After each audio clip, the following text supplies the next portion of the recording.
Okay, so when working in Maya, we have to remember that Maya has its own kind of intelligence that may be a little bit different than other softwares. And so we might try to do things that we're used to doing in other softwares that are very intuitive and make sense across multiple softwares, but don't work in Maya. And that can lead us to make some errors or do some things that might get us in kind of trouble that we don't know why it's happening and what we did and how that happened. This will be a series on troubleshooting in Maya, so it will help if you find yourself kind of lost in a situation inside the software. And we'll start to develop this series based on any kind of errors and problems that you guys have.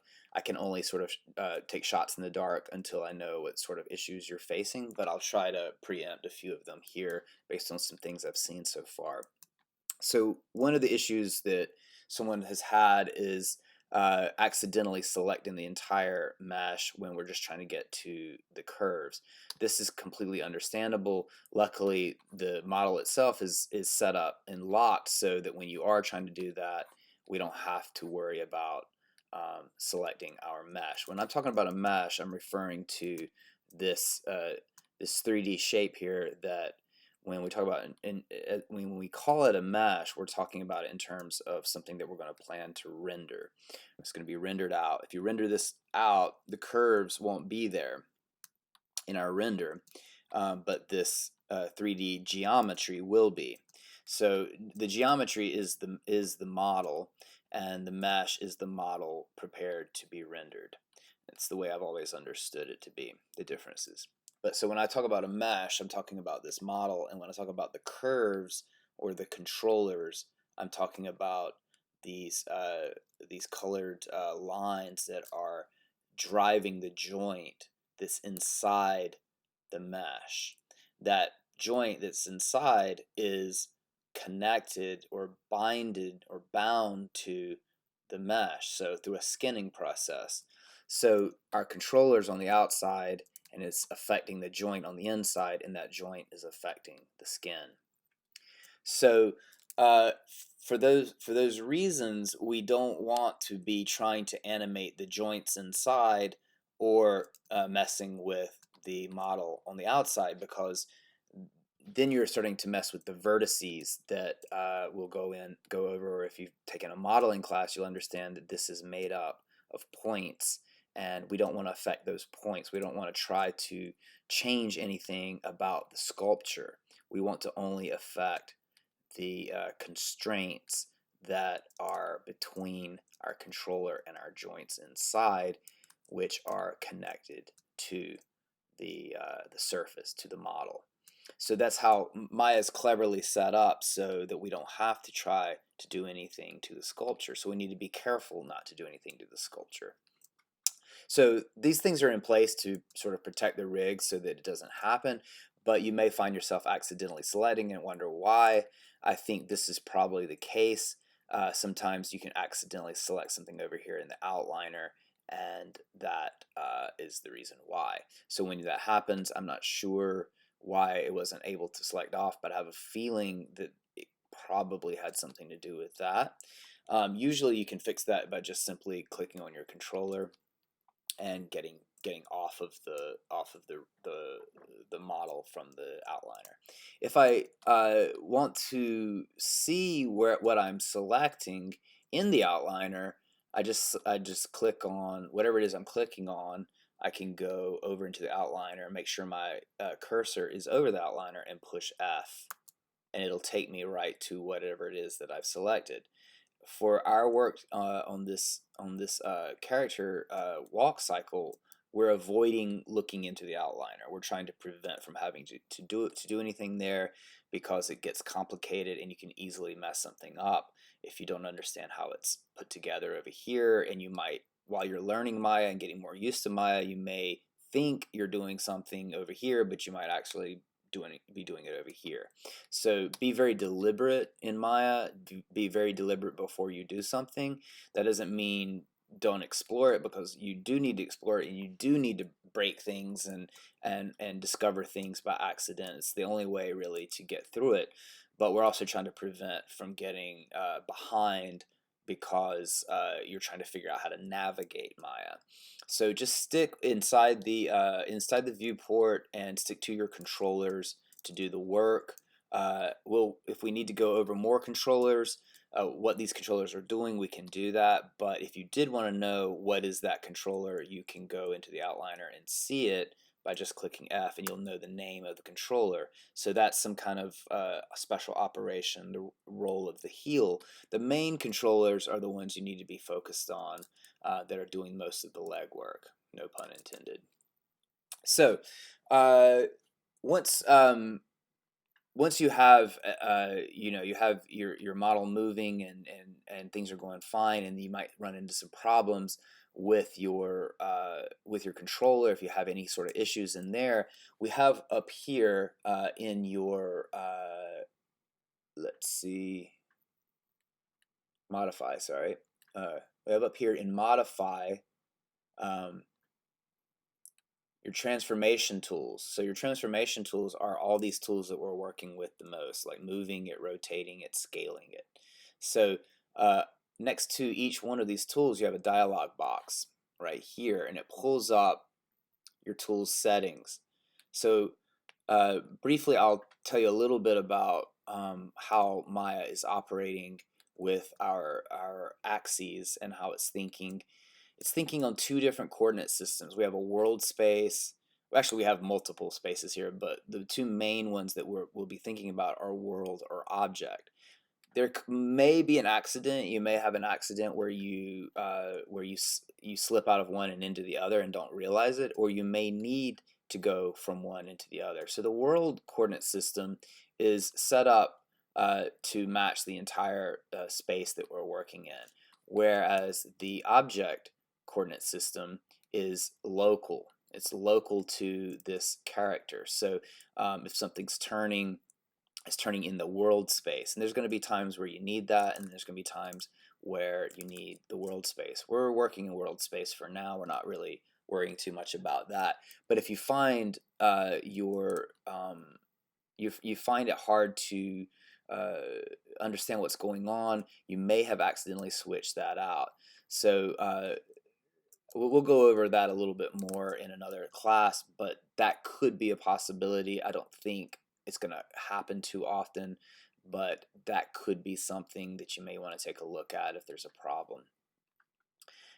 The first line of defense is to try to fix it, try to see if maybe you just did something wrong inside the viewport, or if you accidentally have something selected over here, this kind of thing. So another thing to think about that's different within Maya because of what we just discussed is we don't want to be trying to select the whole, we don't want to be doing this.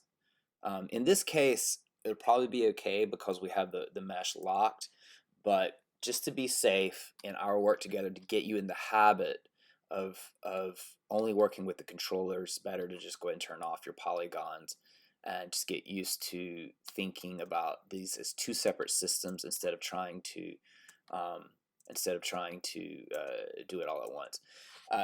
It should work fine as it is. It should be a problem if you did do it this way. But I want you guys to get in the habit of understanding that not every rig is going to be set up the same way this one is. So you need to be aware of how we're only working within the controllers. So another thing that we've discovered is, and I think I sort of put this together after class today, is that there is a tendency in some softwares to hit the plus key and it zooms in, but in our case it doesn't work that way. When we hit the plus, whatever transformation tool we're using, it's actually magnifying that, so it's getting bigger. So if I'm on, if I push the minus, it gets smaller. So if I'm on rotation, the manipulator is going to get bigger or smaller. Same thing with this controller. And as you can see right here, let's take a look, because I'm seeing something here, and I may have even seen that in one of the students' work. Is if you're in object mode, your controllers are going to be pointed in the direction that that particular controller is facing, right? So it's no longer in world space. It's actually in object space now. That's why it's pointing down. But if I go back to world, it goes back to the coordinate system that we're working in. I don't recommend working in object space until you start to understand it a little bit more. So be very careful about that. Try to stay in world space until we get a little bit further along, and you may want to start working in world space. Like if we're trying to work with the elbow, what I was doing earlier was I was working with my pivot, but I could just go and work in my my object space, and I get it pointed down, right? So you can work in either, but just be aware that there's two, so that way you can have more control over it. So if you do want to zoom in on something, I think you can. I think on a Windows you can do like Alt, hold Alt and do an arrow, and I think it zooms in. But in our work, our finger needs to be over the Option or the Alt and your right click, or if you're using a pen, your upper button, and just be constantly panning and zooming in and out that way instead of trying to do shortcuts. What you can do is you can hold Control and Option if you're on a Mac, or I think it would be Control and Alt on Windows, and you can draw a square and it'll zoom in, or you can draw a square in the reverse holding those two keys and it'll zoom out. So you can see I'm going left to right, right to left, right? So that should help with some of the issues that you might have if you're trying to get closer and you don't want to manually do it.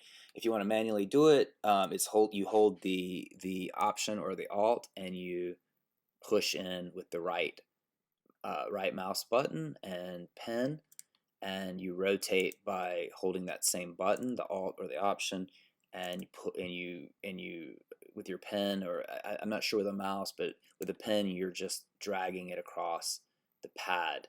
So it should be similar with a mouse, and I'm panning by holding the other button. On my pen it's the lower button. I guess on a mouse it would be your left button, and holding that Option or Alt while I'm panning. So that gets you around for your navigation. And I apologize we didn't go over this in class.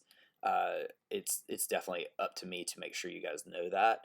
I wasn't sure how far along you guys were working with Maya, but this is definitely important, and I want you guys to be sure to know it. And please feel free to ask me questions like that, so that you don't get frustrated with the software. Another way to make sure if you want to zoom in, there's the shortcut, which is the F. Right, so F gets me in. If I push A, it frames up all of the object. So A and F are my friends if I'm trying to zoom in or even zoom out on something. So I can use the F to frame out as well. Right, so I'm too close, I just push F, takes me out.